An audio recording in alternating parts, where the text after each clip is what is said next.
without going into a cartoon character voice or slipping into mommy ease, I'm going to consider it a success. To tell you a little bit just about us, I feel very blessed to be able to be a full-time wife and mom. My husband Scott works more than full-time hours outside the house and is an excellent supporter in many ways. I say we've got the 4 coolest kids on the planet. Lucas is now 14 years old, Kayla's 12, and we have some interesting, unique age spacing. We then have a 4-year-old and a 15-month-old, because as Scott likes to say, I got empty nest when Kayla went to kindergarten. He might not be wrong about that. I also have an incredible support system, including my husband. My in-laws live next door to us. I'm legally blind, which means I can't see any of you all right now, which might be better for me, maybe a little lessers.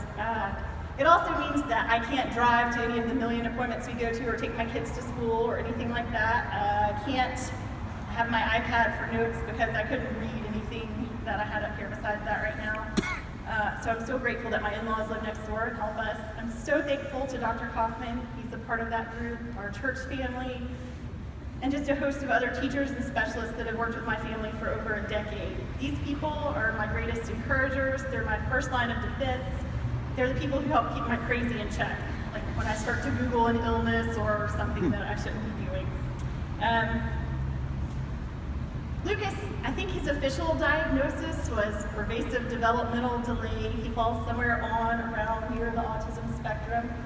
And Kayla has struggled with anxiety and ADHD. The labels aren't really that important to me, at least not anymore. What I like to do is make sure that my children are their best selves that they can be. And it doesn't matter what label goes with that. During our journey, I think somebody asked me the other day what it was like to be a special needs parent, and I think it might have been the first time that I had ever considered myself a special needs parent. Basically, I feel like all children are special, they all have needs, everybody's got a journey. Ours just happens to have included lots of trips to neurologists and child psychologists, behavioral analysts, therapists, and nurses of all kinds. I think back to when Lucas was first born. I turned 23 years old, 11 days before he was born, and I was the new mom that Highland Pediatric was on my speed dial. I mean, I called there for our nurse, Amanda at the time, patiently fielded any number of, should he be doing, there's this rash, can we just come in anyway, maybe please? And Dr. Kaufman was equally as patient with all my neuroses and continues to be so today. Really appreciate that. I can be assured that no matter what stage of sleep-deprived, frazzled mess that I arrived in, he would always tell me I was doing a good job, give me an A+, and I could leave there feeling just a little bit more confident and a little bit more reassured.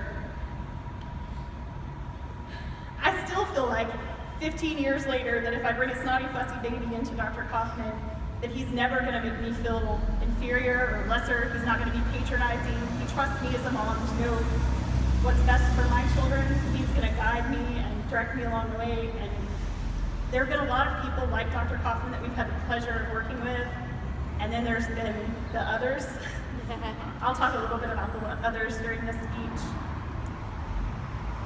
When I first took Lucas to a speech therapist the very first time for an evaluation, she observed him for about 20 minutes, and then she looked at me and said, "You know your son's autistic, right?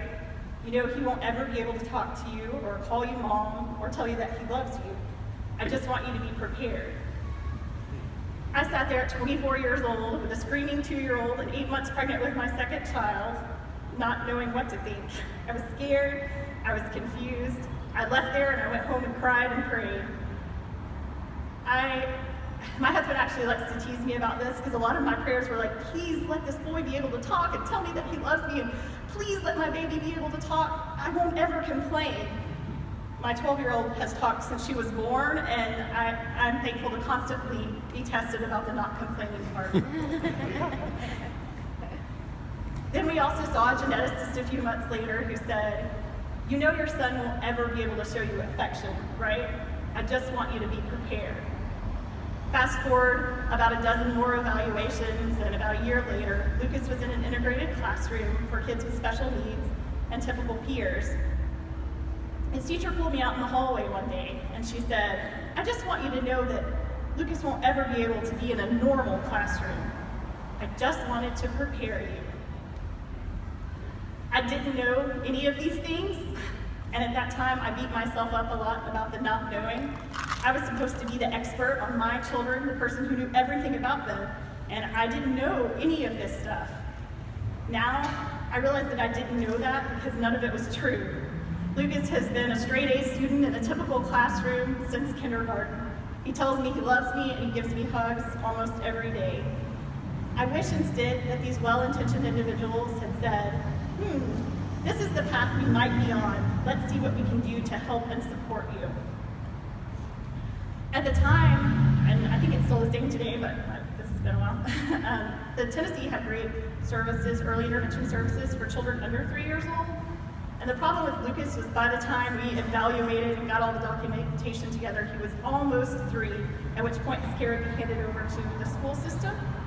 While we were under the blanket of TEIS, we received about 4 hours of occupational and speech therapy combined a week. We also had an hour of a behavioral therapist who came to our house and worked with Lucas.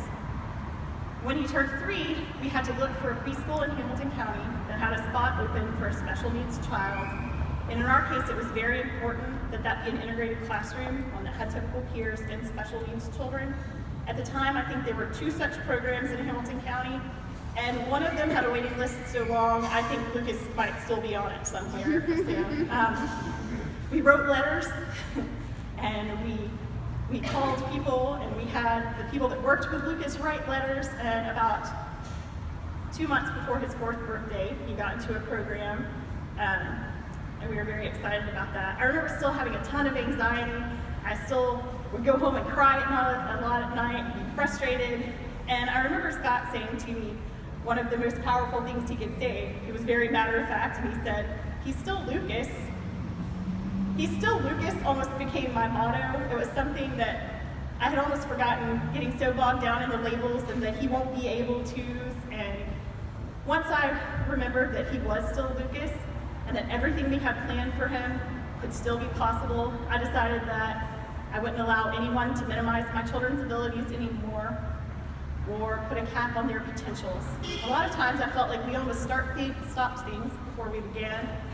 And we decided that no matter what modifications or adaptations or funny looks from strangers we got, that we were going to take Lucas out into the world. We found a swimming program and soccer lessons and martial arts for kids with different abilities. We took him on hikes into church and out to restaurants. We didn't let him hide, we didn't let him quit, and we didn't either. I won't say that that was always the easiest thing, or that there weren't tears from him or me, but we got through it, and it was definitely worth doing.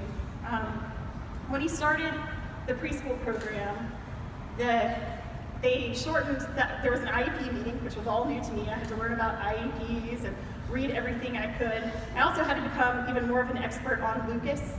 I had to anticipate what things would stress him out and ways to preempt those from happening without him even being able to communicate at the time. We learned sign language together, and his world began to change. When he started the integrated program, I had a lot of worry about things like, he's still not potty trained, he's not talking, who will tell me what's going on, and what will he eat? They decided that 1 hour of speech therapy was enough. We decided that it wasn't, and although we weren't able to change the IEP, we continued with the private therapy on our own. After this year, when Lucas was starting kindergarten, we went to another IEP meeting, one that I was a little bit more prepared for. Instead of filling in the blanks, I wrote the entire individualized education plan myself. There were things that we would demand for our son, and sometimes we actually got them. They decided to limit his speech therapy to only 15 minutes that year. I didn't understand that at all. They said, well, he can pronounce any word that we tell him, and he has an extensive vocabulary, but he can't effectively communicate. I said, effective communication wasn't a measurable standard, and that wasn't something they were going to include on his IEP. He also still had issues where he couldn't unfasten his belt that was a required part of the dress code, but they made him wear it nonetheless. There was a day that my husband was called from work because he'd had a potty accident at the school. He sat there for an hour in soiled clothing because there wasn't anyone there that could help him, and their solution was that my potty-trained 5-year-old wear pull-ups instead of just allowing him not to wear the belt that was a part of his required dress code. In first grade, we fought a little more for common sense and a little more on the IEP. We insisted on things like a device, an adaptive device for handwriting. So Lucas still struggled with fine motor skills quite a bit. And although that was approved, there were only a certain number of these devices in the county and children with a greater need. When that didn't work out, we petitioned for specialized pencils and paper with larger spaces and bolder lines. And at first that was met with resistance because these weren't things that were properly listed on his IEP. Eventually, when we bought the supplies and found an ally in his teacher, everything worked out. As Lucas has grown, he's been able to communicate with us and recognize the things that hinder him and his success. He's told us that he has trouble falling asleep. He can't just turn his mind off, and the world is too big and bright and loud for him. We've found medications to help combat things like helping him fall asleep and helping him to focus, as he calls it. I also realized that in his IEP, the areas where Lucas really struggled weren't ever going to be addressed. His IEP focused on academics, an area in which Lucas has always excelled. But there were things like self-help and social skills, things that would help him become him, that weren't going to be addressed. So I went to the school. They said typically some of these students might have a parapro, someone who went with them to the classes and helped them navigate all these things, but he wasn't a severe enough case to warrant that.